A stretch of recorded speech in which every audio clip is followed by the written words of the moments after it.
I was in love with Jesus. I was in love with him. At the age of 13, in youth group, there was just this chaotic event. And I think it was Satan just coming in and destroying that youth group. Because everyone just started fighting and arguing with each other.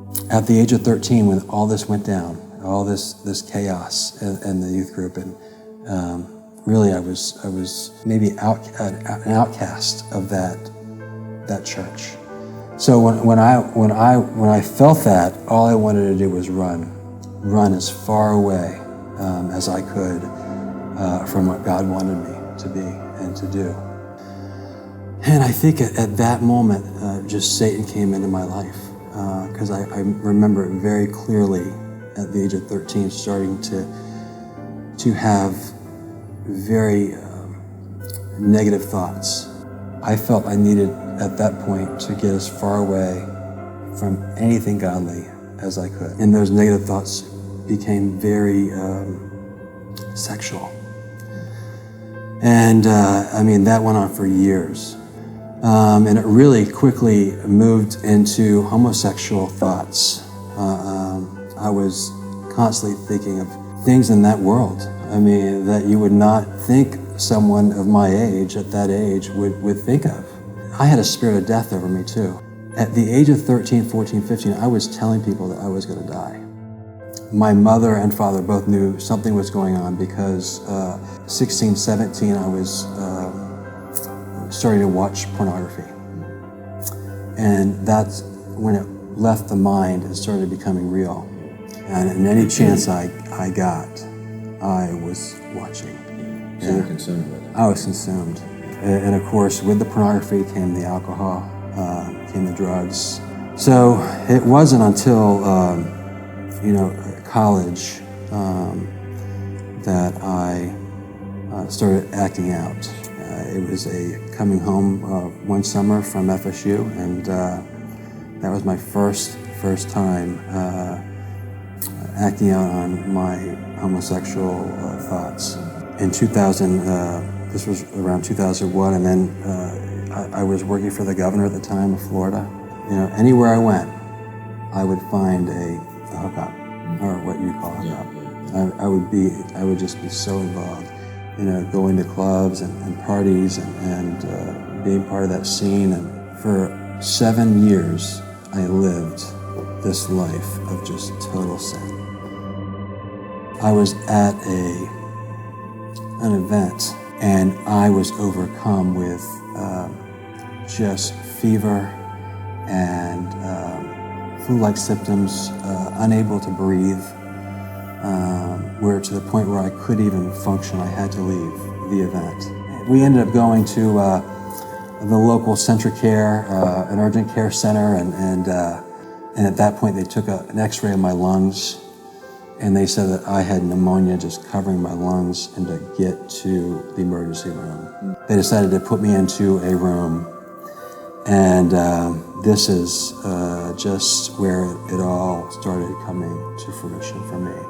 The doctor came in and just said, I really don't know how to tell you this, but you have AIDS. And for 2 weeks, I lay there on oxygen, very little ability to do anything, just dying. Dying. At the end of the 2 weeks, the doctors came in and said, you're not doing well.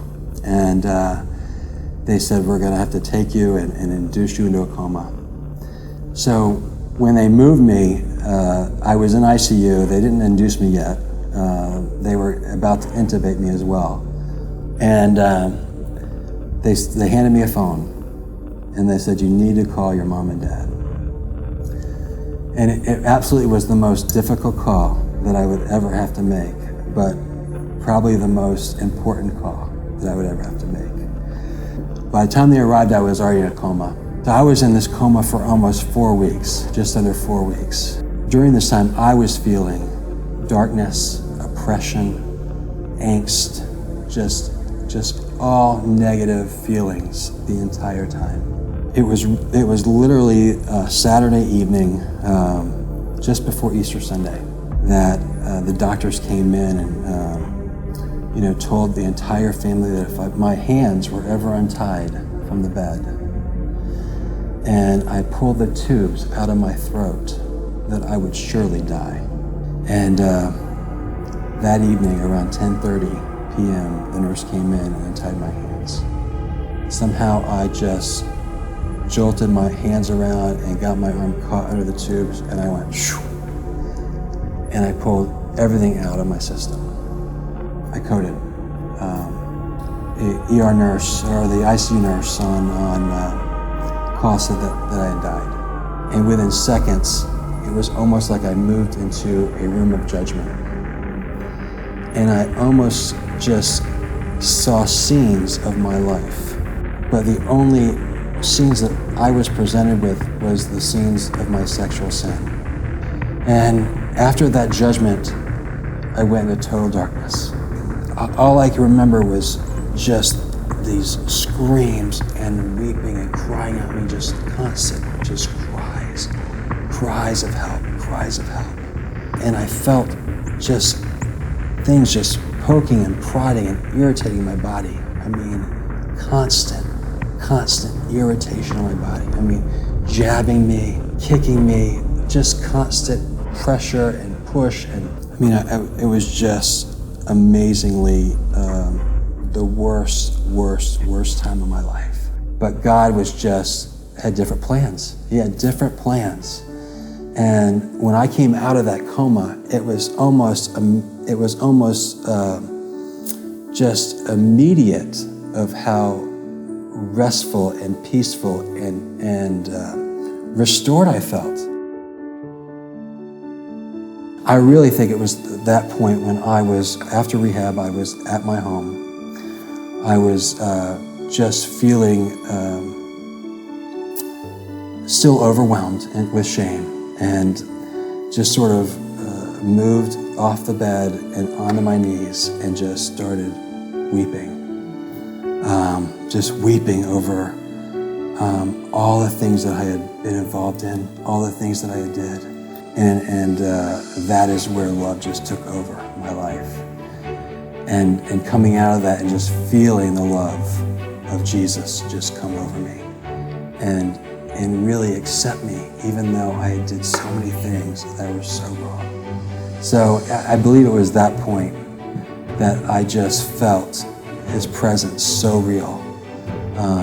And His love just covered everything that I had done in my past. You know, when we came out of that situation, Beth and I were not married. But I knew when I woke up and she was still there, and she was still supporting, and she was still just at every moment of so much need that I had coming out of the hospital, and she was there. So we married that year in 2008. It was a big year. And every step, we've been blessed. We've been blessed. He just continues to bless us over and over again.